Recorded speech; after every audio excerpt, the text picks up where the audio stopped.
Ya, shalom saudaraku yang diberkati Tuhan.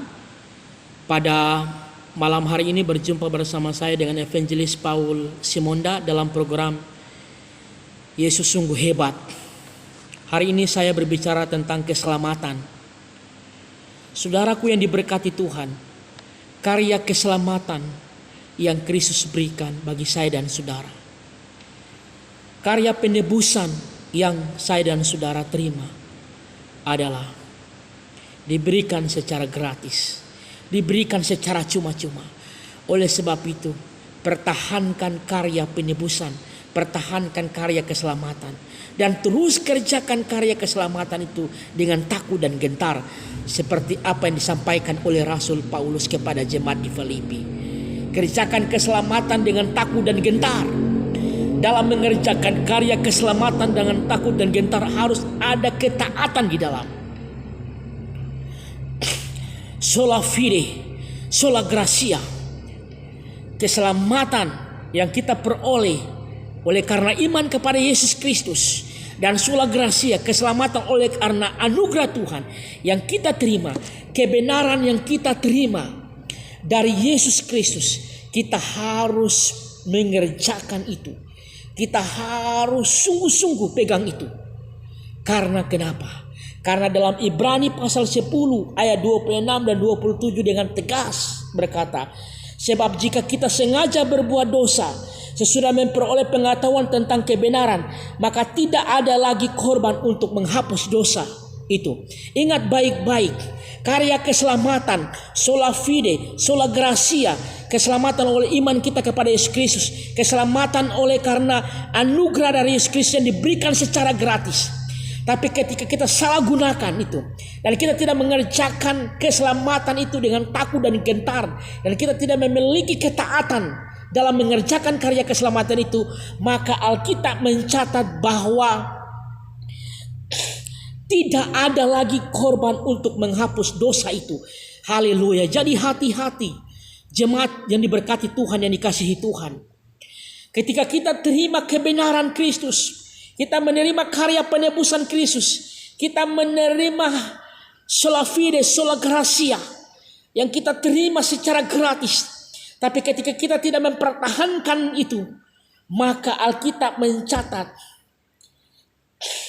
tidak ada lagi korban untuk menghapus dosa.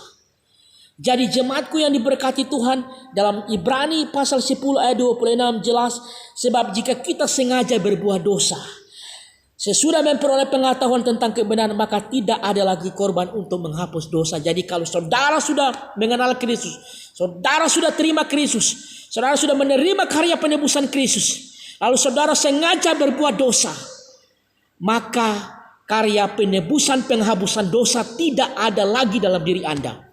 Kristus Yesus menebus, mengorbankan dirinya satu kali. Oleh sebab itu, belajar untuk menghargai keselamatan, menghargai darah Kristus, menghargai anugerah karya penebusan yang Kristus lakukan. Kerjakanlah keselamatan itu dengan takut dan gentar. Karena Kristus tidak akan mengorbankan 2-3 kali. Kristus hanya mengorbankan 1 kali. Oleh sebab itu Alkitab mencatat bahwa ketika kita berdosa, kita sengaja berbuat dosa, padahal kita sudah menerima kebenaran Kristus, kita sudah menerima karya keselamatan Kristus. Tapi kalau kita sengaja berbuat dosa dan tidak mau bertobat, maka tidak ada lagi korban untuk menghapus dosa itu. Berarti karya keselamatan itu bisa hilang dalam diri saya dan saudara. Kalau kita sengaja berbuat dosa dan tidak mau bertobat, berbuat dosa terus sampai mati, maka karya keselamatan itu tidak ada lagi seperti dicatat dalam Ibrani pasal 10 ayat 26. Maka tidak ada lagi korban untuk menghapus dosa itu. Jadi apa? Karya keselamatan sudah tidak ada dalam diri orang percaya. Jadi jemaat yang diberkati Tuhan, makanya dalam channelnya Pendeta Mel Atok, dalam tema khotbahnya dia berkata, dalam temanya, dalam topiknya Pendeta Mel Atok, dia mengatakan bahwa orang Kristen mati pasti masuk surga. Percayakah Anda? Dia bertanya demikian. Bahkan keterangannya pendeta Melato katakan bahwa kekristenan adalah agama yang bersumber pada kitab suci, dan kitab suci menjamin keselamatan, dan keselamatan tidak akan hilang. Saya menggarisbawahi kalimat dari pendeta Melato, keselamatan tidak akan hilang. Tapi ingat baik-baik pendeta Melato, saya sampaikan kepada Anda, pengajaran Anda harus berhati-hati. Keselamatan itu bisa hilang berdasarkan Ibrani pasal 10 ayat 26. Ketika Anda sudah percaya, ketika Anda sudah menerima Kristus, tapi Anda sengaja berbuat dosa terus menerus, dan Anda tidak mau bertobat, maka tidak ada lagi korban untuk menghapus dosa itu. Ini jelas Alkitab mencatat. Jadi hati-hati pernyataan Anda, diksi Anda bahwa keselamatan tidak akan hilang.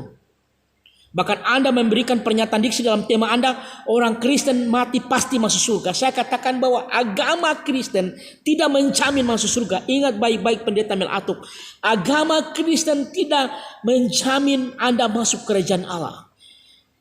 Jadi tidak semua orang Kristen, Anda mengatakan bahwa semua orang Kristen, Anda berkata bahwa orang Kristen pasti masuk, mati pasti masuk surga. Tapi saya berkata bahwa tidak semua orang Kristen masuk surga.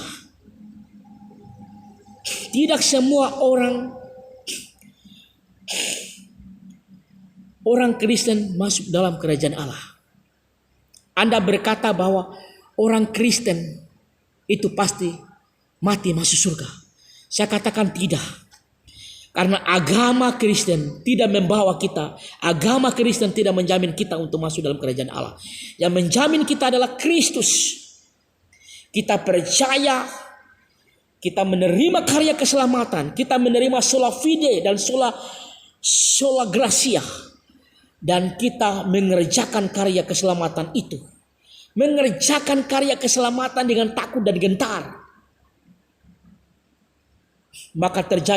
Maka saya yakin dan percaya, maka apa yang dijanjikan Tuhan, mahkota kehidupan yang dijanjikan, hendaklah engkau setia sampai mati, maka aku akan mengaruniakan mahkota kehidupan yang dijanjikan kepada Anda dan saya. Ketika kita belajar setia, Paulus berkata bahwa aku terus berlari dan mengejar agar aku sampai mencapai garis. Aku sudah mempertahankan iman. Paulus sudah mempertahankan imannya. Oleh sebab dia berhak menerima mahkota kehidupan yang dijanjikan. Dia mempertahankan imannya. Dia belajar untuk berpadanan kepada Kristus. Dia belajar agar hidupnya seperti Kristus, gaya dan karakternya seperti Kristus. Paulus berkata bahwa hidupku bukan aku lagi yang hidup, melainkan Kristus yang hidup di dalamku. Itu artinya apa? Kristus ingin menanggalkan hidupnya yang lama, menanggalkan kehidupan yang jahat, menanggalkan kehidupan yang buruk, dan dia mengenakan pakaian yang baru. Pakaian yang lama dia sudah tinggalkan, dia sudah melepaskan kejahatan dia, dan dia tetap berfokus dia tetap berpadanan pada Kristus. Dia belajar bahwa hidupku bukan aku lagi yang hidup, melainkan Kristus yang hidup dalamku. Artinya apa? Tabiat dan cara hidupnya. Ketika kita menerima Kristus, gaya dan karakter harus seperti Kristus. Itu yang Paulus lakukan. Oleh sebab itu Paulus selalu mengirimkan surat-surat kepada jemaat yang berada di Filipi, bahkan di jemaat-jemaat yang lain, agar tetap mempertahankan, agar terus melakukan kebenaran, agar terus hidup dalam kekudusan, agar hidup terus berkenan di hadapan Tuhan. Itu yang Paulus selalu menasihati dan menyampaikan kepada jemaatnya yang ia layani. Jemaatku yang diberkati Tuhan, ini jelas. Bahkan di Ibrani pasal 10 ayat 27 bilang, tetapi yang adalah ia kematian yang mengerikan akan penghakiman api yang dahsyat yang akan menghanguskan semua orang durhaka. Jadi hati-hati jemaat yang diberkati Tuhan. Kita bukan cuma hanya sekedar percaya saja. Bukan hanya sekedar beriman kepada Yesus Kristus saja. Untuk memperoleh kerajaan surga, kita harus berpadanan kepada Kristus. Hidup dan gaya dan karakter Kristus harus ada dalam diri saya dan saudara. Karena kenapa? Keinginan daging bonusnya sudah pasti di neraka jahanam. Tapi hidup dalam roh bonusnya dalam kerajaan Allah. Kasih, sukacita, damai sejahtera, kelemah lembutan, penguasaan diri dan sebagainya. Tapi keinginan daging mendatangkan kematian, mendatangkan maut.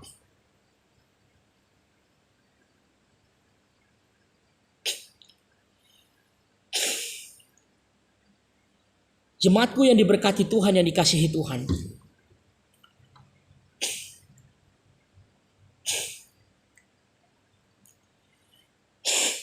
Oleh sebab itu saudaraku yang diberkati Tuhan, bahwa ini jelas bahwa dalam Matius pasal yang ke-21 sampai ayat 23 mengatakan, bukan setiap orang yang berseru kepadaku Tuhan, Tuhan akan masuk dalam kerajaan surga, melainkan dia melakukan kehendak Bapakku di surga. Jadi hati-hati pendeta Ezra Soru dan pendeta Mel Atok dalam pengajaran Anda. Pendeta Ezra Soru mengatakan bahwa dosa-dosa tidak membuat orang masuk neraka.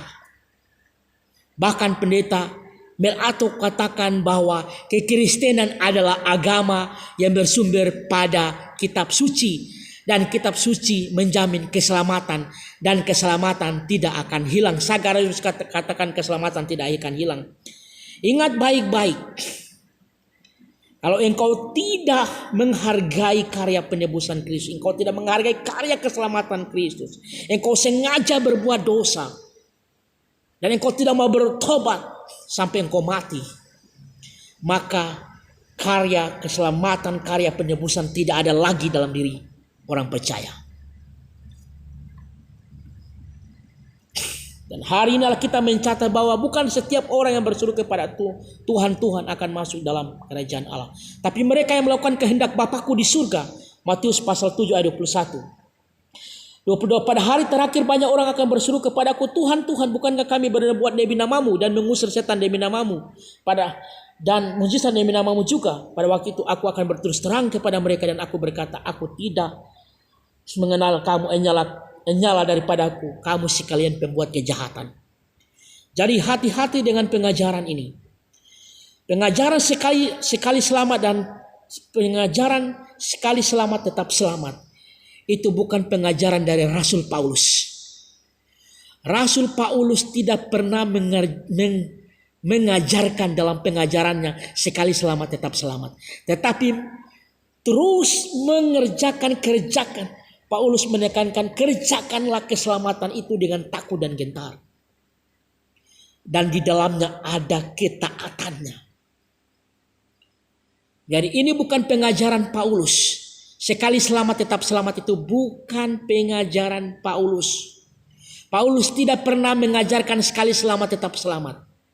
Bahkan Paulus menekankan kepada jemaat-jemaat agar mereka berpadanan pada Kristus. Mereka berpegang firman Tuhan. Mereka melakukan firman Tuhan. Itulah penekanan Paulus. Pada hari terakhir nanti banyak orang Kristen akan komplain. Pasti akan komplain. Apalagi yang komplain ini pasti orang yang pegang pengajaran ini. Sekali selamat tetap selamat pasti akan komplain. Pasti akan bilang begini. Tuhan, bukankah saya sudah berkhotbah keliling Indonesia? Bukankah saya ini pengkhotbah terkenal? Saya ini pengkhotbah luar biasa. Saya diundang di Papua, saya diundang di Kalimantan, saya diundang bahkan di luar negeri, bahkan keliling Indonesia saya dipanggil. Saya berkhotbah, saya di YouTube, orang nonton dengan ribuan dan jutaan. Tapi kenapa saya masuk neraka jahanam ini? Di situ Yesus berkata, enyala engkau pembuat kejahatan. Sedih enggak? Menyesal enggak? Ya sedihlah. Sudah sekian lama jadi, katakanlah sudah sekian lama jadi gembala, sudah sekian lama jadi seorang pengkhotbah, tapi ending akhirnya Tuhan bilang, aku tidak kenal engkau pembuat kejahatan. Betapa sedihnya di situ. Dan pengajaran sekali selamat tetap selamat. Hati-hati. Iblis Lucifer tertawa terbahak-bahak karena kesempatan bagi dia untuk menghancurkan umat Tuhan, orang-orang percaya. Dia mulai bujur rayu dengan hati dan pikiran Bikin dosa saja tidak apa-apa, bikin dosa saja tidak apa-apa, bikin dosa juga tetap Anda tidak masuk neraka. Dosa saja, bikin dosa saja, buat dosa saja. Dan di situ Lucifer punya kesempatan, mulai udah bunuh orang saja, perkosa orang saja, buat kejahatan saja. Kamu tidak masuk neraka. Itu kopu pendeta yang bilang, kopu gembala yang bilang. Jadi hati-hati, ini iblis punya kesempatan emas ini. Oh, jangan sampai terjadi.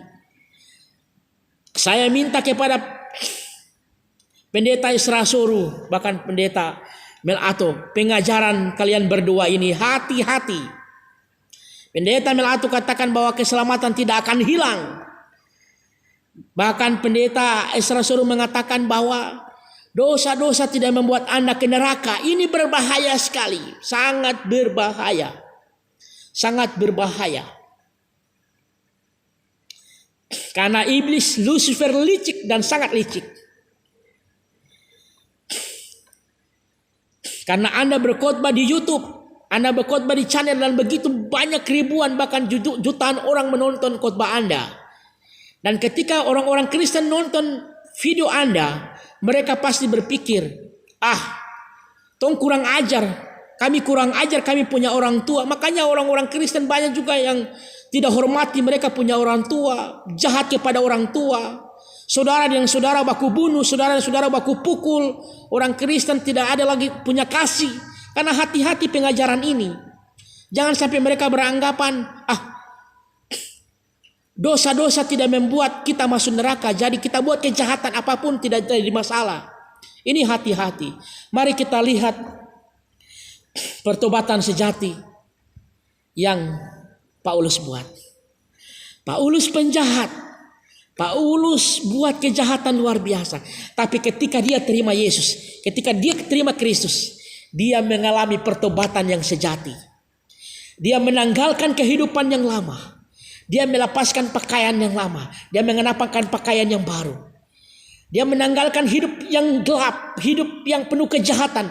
Dia menuju kepada terang Kristus yang ajaib. Dia percaya dan menerima sola fide, dia menerima sola gracia, dan dia melakukan karya keselamatan, dia melakukan karya penebusan Kristus. Dia melakukan kehendak Tuhan.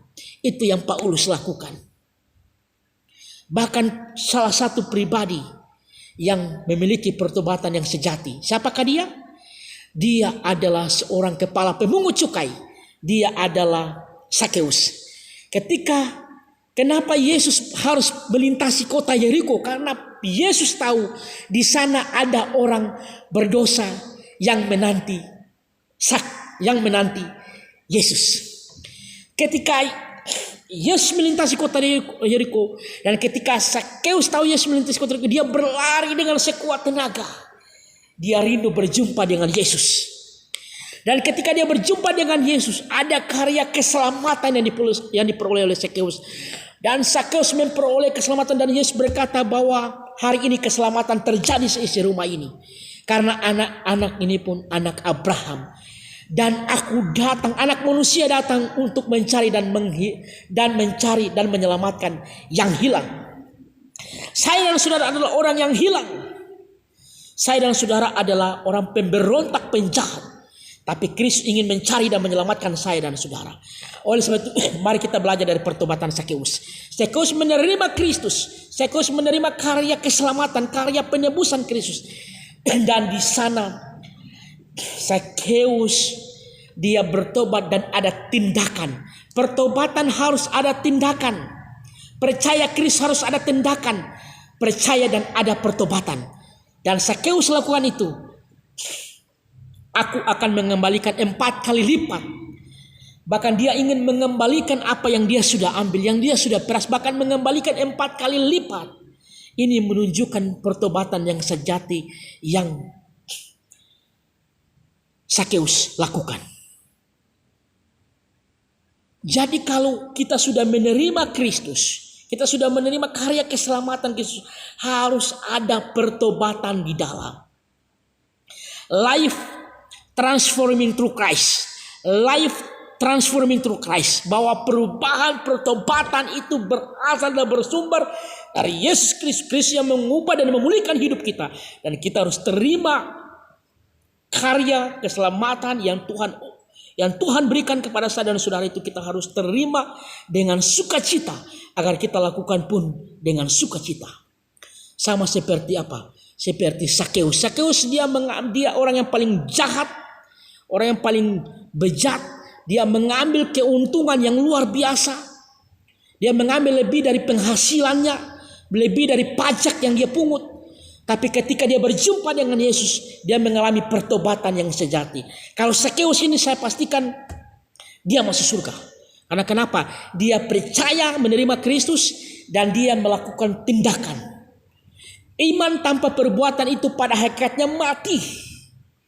Iman menuntun kita pada kebenaran. Iman menuntun kita agar kita lebih lagi mengasihi dan kita lebih lagi mendekatkan diri pada Tuhan, dan iman menuntun kita agar kita melakukan apa yang Tuhan mau. Iman menggerakkan kita. Iman menggerakkan kita untuk melakukan kehendak Bapa di surga. Iman menuntun kita pada kebenaran. Iman menuntun kita kepada jalan yang benar, yakni Yesus Kristus. Saudaraku yang diberkati Tuhan, maukah Anda sama seperti Paulus, memiliki pertobatan yang sejati? Maukah Anda seperti Sakeus, memiliki pertobatan yang sejati, percaya, menerima keselamatan dan bertindak?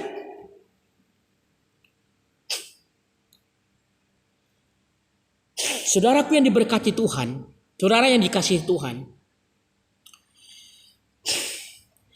kalau keselamatan, pengajaran sekali selamat tetap selamat, ini kejahatan tidak akan habis-habis. Benar ini, saya harus bilang malam hari ini. Kalau pengajaran sekali selamat tetap selamat katong pegang, makanya jangan salah, banyak pendeta-pendeta, gembala-gembala hidupnya memang penuh dengan kejahatan, baku marah, baku fitnah, baku tipu, bahkan saling membenci, iri hati, dengki di kalangan para gembala-gembala dan pendeta. Ini karena kenapa? Hati-hati pengajaran ini kalian pegang. Lepaskan dalam nama Yesus. Pengajaran sekali selamat tetap selamat itu dilepaskan dalam nama Yesus. Karena itu takut Lucifer akan mengambil langkah dan Lucifer bisa mengambil kesempatan itu. Kalau pengajaran itu Anda pegang, jangan pegang pengajaran itu. Sekali selamat tetap selamat itu bukan pengajaran para rasul, bukan pengajaran Rasul Paulus. Bahkan Martin Luther pernah bilang begini, pengajaran yang sedap didengar itu adalah nabi palsu. Bayangkan itu, sampai Martin Luther bilang begitu. Pengajaran yang sedap didengar,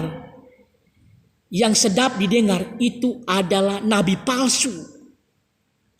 Kalau sekali selamat tetap selamat kan sedap didengar enggak? Pasti orang Kristen enak enggak? Pasti senang. Pasti senang. Oh, berarti saya pukul istri saya juga tidak jadi masalah. Saya pukul anak saya juga tidak jadi masalah. Saya bunuh orang juga tidak jadi masalah. Makanya jangan salah. Jangan Anda pikir. Di penjara sana banyak juga orang-orang Kristen juga banyak yang membunuh, yang mencuri, yang buat kejahatan-kejahatan lainnya, perkosa dan sebagainya. Lakukan kejahatan, bejat dan sebagainya. Itu karena hati-hati pengajaran ini tersampaikan ke mereka. Hati-hati. Dan biasanya pengajaran ini tuh sedap didengar. Sedap. Dan kalau pengajaran ini tuh sepertinya banyak sekali orang suka. Baru apalagi begini saudara yang berkati, pendeta Isra Sur dan pendeta Mel Atuk ini kan banyak sekali yang banyak hamba-hamba Tuhan, gembala, bahkan gereja denominasi kan suka undang pendeta dua ini. Berarti kan cara pandangan mereka itu sudah begitu luas di mana-mana. Jadi hari ini saya mau bilang bahwa keselamatan itu Anda sudah peroleh, karya penebusan Anda sudah peroleh. Jangan salibkan Kristus 2 kali. Karena Kristus disalibkan hanya 1 kali. Karya penebusan hanya 1 kali seumur hidup. Kalau engkau tidak menghargai itu, maka karya penebusan tidak akan ada lagi yang kedua kali. Pegang firman Tuhan, pegang kebenaran ini, sampai Kristus datang yang kedua kali. Jangan percaya dengan ajaran dogma sekali selamat tetap selamat. Karena itu kesempatan Lucifer, itu kesempatan iblis menghancurkan orang-orang percaya.